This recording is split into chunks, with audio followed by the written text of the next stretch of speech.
What's up, guys? Welcome back to the Carolina Evening Series. Tonight I am currently driving through Gibsonville, North Carolina, a small town, driving to a place called Pandora's Pies, which is a pizza place. I hope it's really good. Hopefully it's better than the honey place thing we went to last night. That was terrible. But yeah, this should be a good food review. The next day. Alright guys, so I'm back here in the rental car again, driving through North Carolina down to South Carolina, and in South Carolina tonight on Myrtle Beach I'll be staying at a beachfront hotel called Voco the Shelby. This should be pretty interesting because as a more rare brand to find, there's only 60 of any Vocos in the US, only one in South Carolina.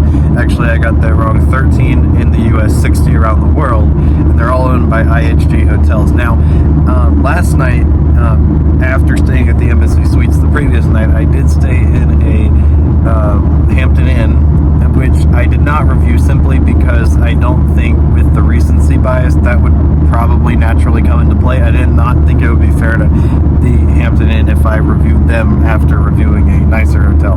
But I think that the Voco and the Embassy Suites are kind of on an even playing field here, so I'm interested to see how those two compare to each other. So this should be pretty interesting, and stay tuned.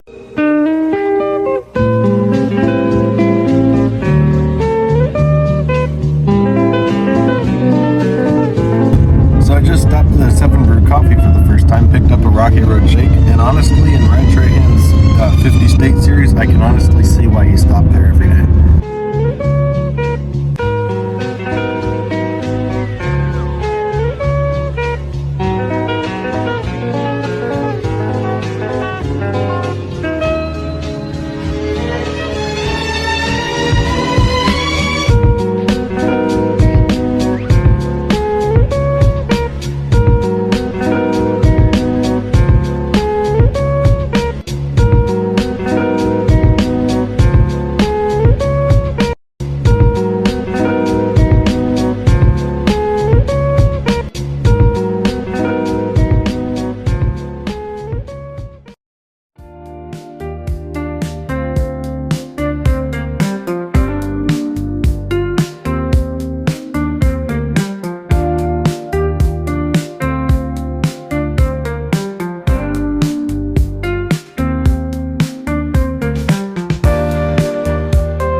Alright, so now after the beach, I've showered at the hotel, and I am walking currently to a restaurant called Riptides. Hopefully it's better than the honey place. Yes, I'm going to hate on them for the rest of that series because that was a terrible experience. But hopefully this one's good. So yeah, let's go check it out.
just using the bathroom. Apparently, this little guy came to say hello, which is honestly a concern for this hotel's review. The next day. Alright guys, so now you can see I am back in the car and it is the next day. I have changed clothes, obviously. That's a good hint that it's the next day. After checking out of the hotel, I will say it was an okay hotel for, being a beach hotel, it was fine. It was not as nice as I was expecting it to be, but for one night stay, it was fine.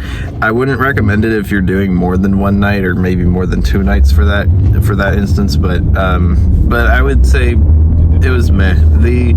The only problems I really had with it was the elevator was kind of dirty, the entrance area to the elevator base was kind of dirty, but other than that, it was actually mostly clean. I did find a centipede in the bathroom, which I could deal with quickly, but I will say it was fine. I would give it an overall 6 out of 10. So not as good as Embassy Suites, pretty much by far. Embassy Suites got a 9.5, which is the highest rating I've ever given, and that's a really hard rating to get. So, I would say it's somewhere in the middle. So, anyways, thank you guys so much for watching, and I'll see you in episode 3 of Carolina Evenings.